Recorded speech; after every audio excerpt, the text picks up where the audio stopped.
Are you trying to dominate your fantasy football league? Do you want so many championship rings it's impossible to sign autographs? Well, crack open a beer, pour yourself a glass of bourbon, and settle in, because you've come to the right place. Welcome to Hammercast. Welcome to the Hammercast Network. On this special edition of Dynasty Debate, you got me, and what we are focusing on is the 2021 Superflex ADP values. So what I'm going to go through is we're going to be looking at some guys that if you're in a startup and you're currently doing an ADP draft and where they are going, these are some guys that I think represent incredible value, especially with where they're going right now in drafts. So first up is Tua Tagovailoa. You know, his ADP right now is 43 in Superflex League. So he's going as QB 17. That is just unheard of. So when we're looking at kind of what he's doing and what he did last year, I know there's some question marks. But he's going around QBs like Trey Lance, Zach Wilson, who hasn't played a snap yet. We don't even know their landing spots. Kirk Cousins is QB 20, so he's generally going in that same vicinity. Baker Mayfield, Ryan Tannehill. And I love Ryan Tannehill. But when you look at Tua and his upside, okay, his QB rating was pretty high last year, 87.1. You know, he finished with a completion percentage about 64%. He had 1,800 yards, 11 touchdowns, and 5 interceptions.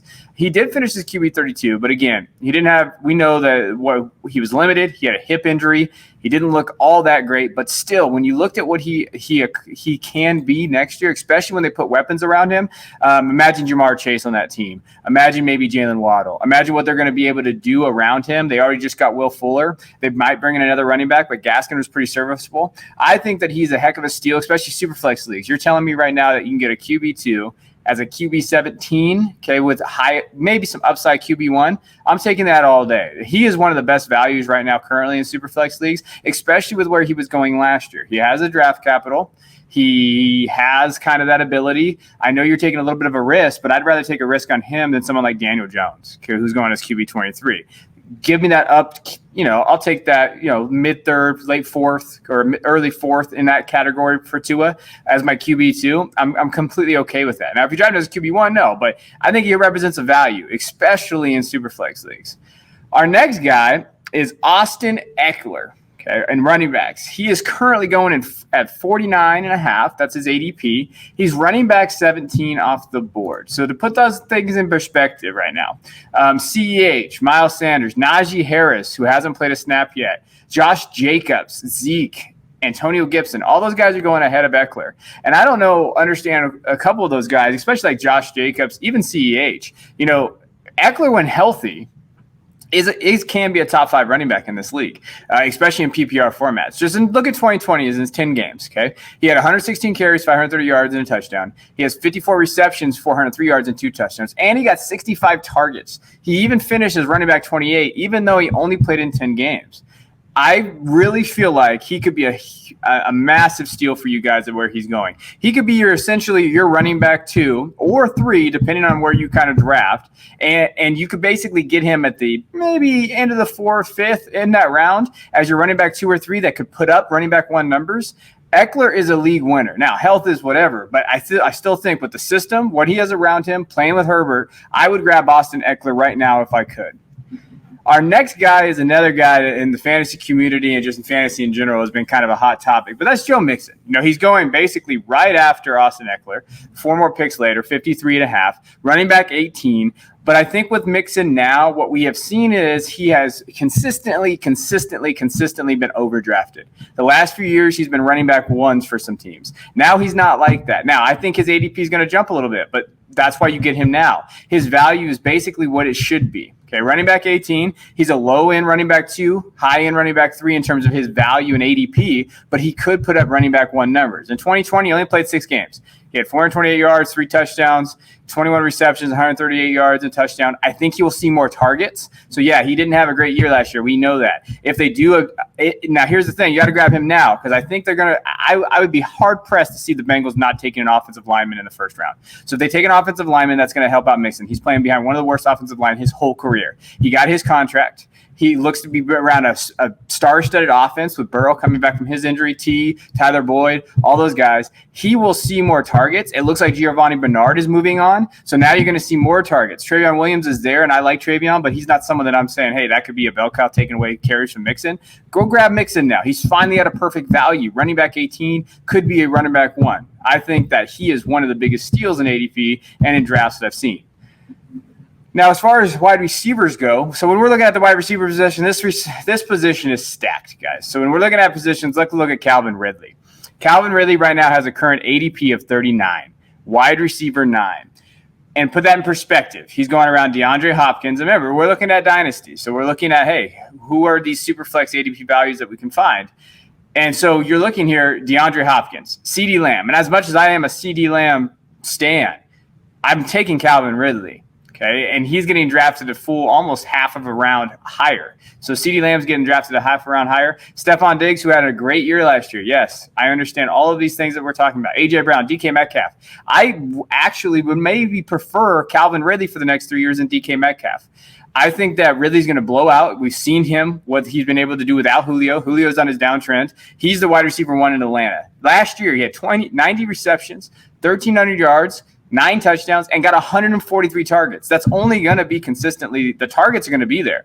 Okay, Russell Gage, these other guys that are there, they're fine. But we're going to see that uptick. I believe we're going to have the same amount of targets. We're going to see the same amount of production, and we should see score more touchdowns. Him and Matt Ryan, if they bring back Matt Ryan for another year, they had good chemistry. He'll look for Ridley. That defense isn't going to get any better anytime soon. So you're going to see from a fantasy perception. And he finished as wide receiver 5 last year. These are the things that we keep forgetting about Ridley. Like, he still finished as wide receiver 5. So he was a wide receiver 1. You're now going to say that he's going to finish as wide receiver 5 last year, but you're going to draft him as wide receiver 9 this year? That is absurd. Ridley is a guy that I'm going to go grab. And I'm going to grab it. You can grab him as your wide receiver 1. So if you're looking at that in the beginning of 4th round, you could grab Ridley as your wide receiver 1. You go quarterback, running back, wide receiver. That is a way to set up your team for the next year. Okay, quarterback, wherever that is. Running back, because the running back tiers get pretty after 20, it gets drops. And in wide receivers, I would be comfortable with having Ridley as my wide receiver 1 on my Dynasty team or any team, especially in PPR formats. Give me Ridley all day as my wide receiver 1 in that kind of ADP range. Another guy that I think we've slowly started to forget about, and that's Cortland Sutton. Okay, Denver Broncos wide receiver. I know that he had 20 ACL last year. We didn't see him, but he's coming off of a very productive 2019. So let's look at his 2019. 72 receptions, over 1,100 yards, 6 touchdowns. He finished very strong at the end. He had 124 targets. Him and Locke looked very good together. And if the Broncos, which they seem to be doing, is bringing back Locke, that is a great chemistry to have. And again, I know they have weapons there, but Sutton is a wide receiver 1 in this league. Okay, he has the talent. He has the ability. And right now he's going as ADP is 77, basically 78.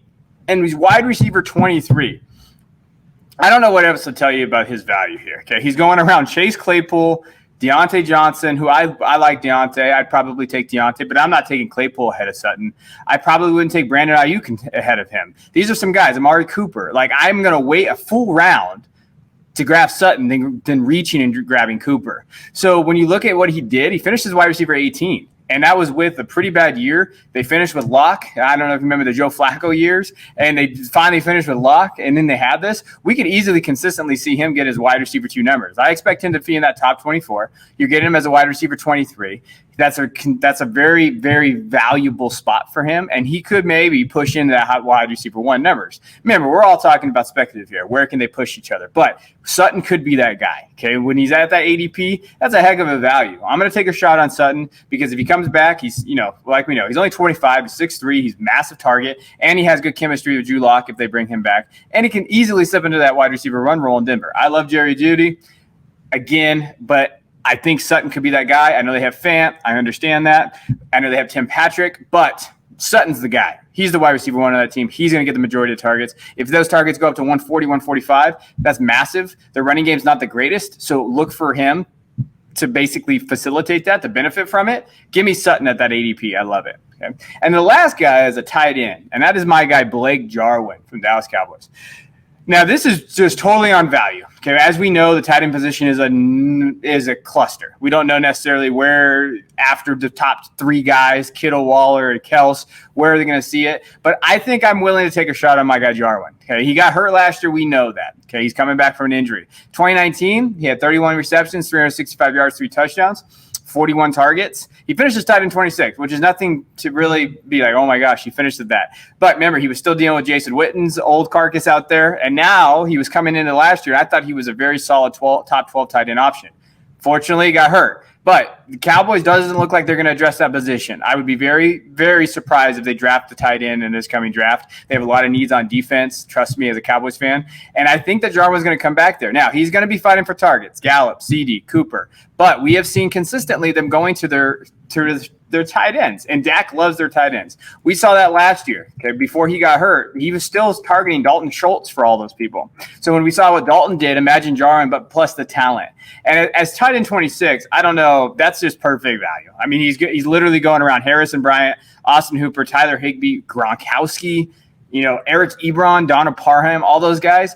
If you're getting Jarwin as your tight end 3 or 4, you can realistically get a guy that maybe finishes in the top 15 at that position. That's a hell of a value. 206.25 is his ADP. Grab Jarwin. These are the guys that you have to try to find. Okay. And these are the value picks. Now, there's other guys that I think that have a shot at getting these values. But as far as basically when you're looking at the positions, Jarwin is the guy for my tight ends. If you're looking at maybe another tight end that you could maybe grab, Hayden Hurst is a nice option. He's going as tight end 21. But Jarwin, I feel like, is the best value, especially because we don't know what any of these guys, production-wise with tight ends. If anybody says they know for sure, they're lying. So just to recap, okay, our QB is Tua. He's going as QB 17. Grab him. Okay, that's a solid QB2, QB3 option. Austin Eckler, running back 17. Another option. Mixon, ADP is 53.5, running back 18. Ridley, ADP is 39, wide receiver 9. Sutton, ADP 77, wide receiver 23. And then we have Jarwin, tight end 25. Those are my guys, and those are the guys that I think that you could realistically build in your roster and have great values for. So if you like what you heard, subscribe, hit that like button. We appreciate you following in. We will be doing more of these each month. So this is the first one. This is your March Superflex ADP value. I will be doing another one next month as the rookies find their landing spots and as we go through the draft. And we appreciate you tuning in. Did you get all that? If not, make sure you head over to hammercast.com, subscribe, and join the Hammer Nation. Until next time, keep grinding.